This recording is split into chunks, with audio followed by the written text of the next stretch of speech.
I don't know what they've done to get there.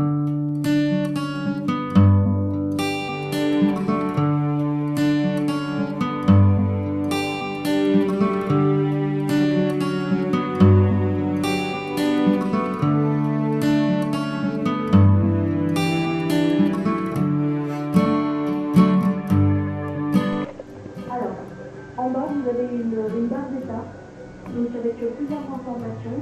Donc, vous avez la sélection qui est affichée. Je sais pas si vous voyez très bien. Donc, la sélection affichée avec le début de la sélection, la fin de la sélection. Donc, ça, c'est le temps de votre grande roue.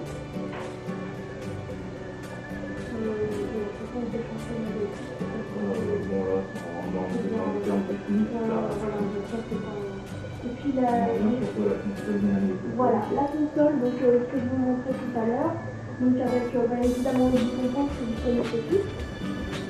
Ensuite, on a la lecture qui est juste à côté.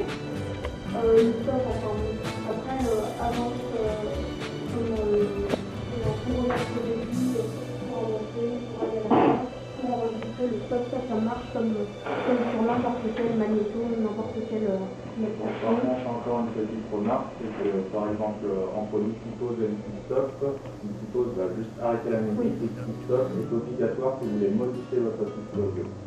Donc si vous êtes sur l'outil pause, toutes les fonctionnalités de Audacity vont être brisées, parce que justement, vous pouvez être pour stopper le projet, stopper la musique. Et sur la radio, il y a encore une étoile et un petit crayon. Alors là, ce sont les outils d'édition, on viendra... On va y venir on va vous montrer à quoi ça sert. Voilà, donc ça c'est les bases, donc vous allez vous faire du Audacity. Il y a beaucoup plus à apprendre, on va voir ça avec... Donc, la première partie de l'exercice, entre guillemets, vous venez de la faire en important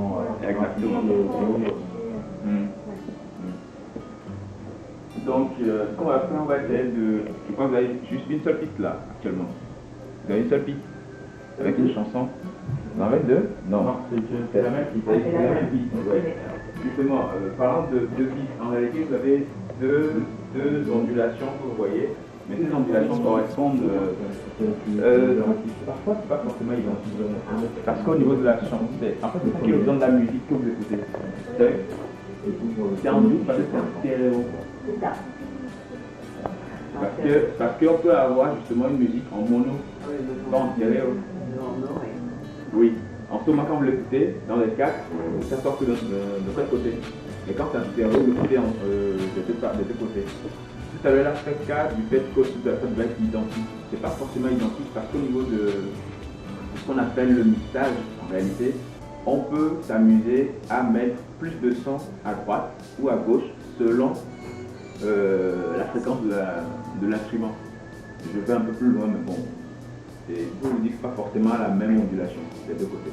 Donc vous voyez les deux courbes, si je peux m'exprimer ainsi, expriment une chanson stéréo. Alors, on va essayer justement d'importer un autre son audio. Allez-y, tout à l'heure on avait fait ouvrir, mais on peut faire importer. Vous avez votre pic, ne touchez à rien, mais allez dans le fichier, importer, et allez chercher. Apparemment, il n'a jamais touché sur la chose. Donc, on va essayer d'importer dans les outils et prendre un autre son que celui qu'on vient de prendre tout à l'heure. Un second, troisième, peu importe. Voilà. Et les différences entre ouvrir et importer, c'est pareil? Oui. Ça revient au même? Oui. Bien vu, quoi. Même s'il y a une petite différence, on va en venir. Donc du coup, quand vous le faites, vous aurez une juxtaposition, les sons. Ainsi, vous pouvez ajouter autant de pistes que vous voulez. Autant de pistes que vous voulez. Donc il n'y a pas, a priori, il n'y a pas une limite. C'est la première chose à savoir, ou la seconde, je dirais. Alors, on va s'amuser cette fois-ci à... Maintenant qu'on a une piste, qu'est-ce qu'on veut faire? On va s'amuser à copier sur la première piste une partie et à la coller à la piste.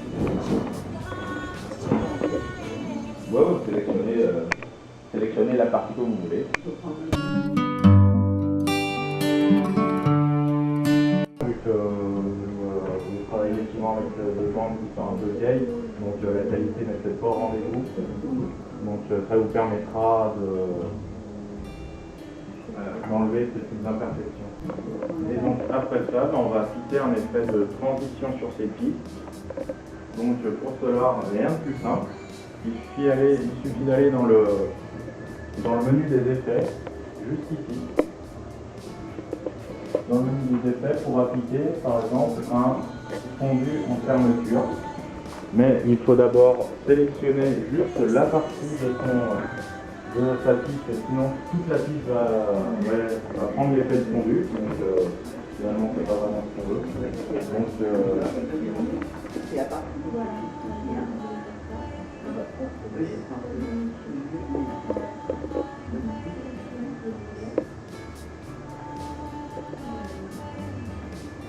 on reste à la première piste. Donc appliquer un effet de fondu, donc voilà. Et donc dans les effets, tout en haut, le fond en fermeture par exemple, donc le grand classique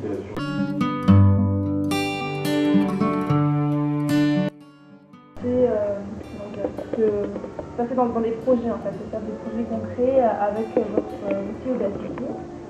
Donc on va ouvrir l'exercice 3. Ce que vous pouvez faire, c'est que vous pouvez utiliser donc l'outil enveloppe. Donc, si vous avez un son par exemple qui est trop fort, vous pouvez le sélectionner et utiliser donc cet outil-là pour laisser suivre en fait à différents points votre son, l'augmenter. Voilà. Donc, par exemple, si le personnage si la voix arrête de parler, que vous voulez mettre un effet de surprise à un moment, vous pouvez augmenter le son. Voilà. Après, l'utilisation de cet outil se fait plus sur des pistes avec un fort volume. Bon, là, c'est pas vraiment le bon exemple, mais il me semble par exemple que les bruits de voix qui sont quand même assez grands, voici là, vous pouvez avoir des effets de variation de voix en jouant sur les enveloppes. Donc, avoir une transition limite chuchotée entre deux phrases, juste avec ces pistes.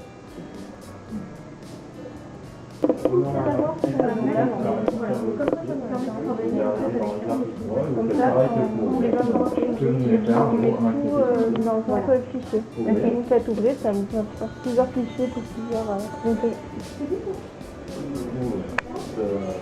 Avec le stéréo plus vers l'oreille droite. Là, je mets et après, ça met une deuxième voix. Qui permet par exemple dans le cas d'avoir des percussions d'un côté et d'avoir un instrument de l'autre. Vaut mieux enregistrer votre nouveau projet. Il faut toujours compter d'enregistrer à chaque fois qu'on travaille le plus possible.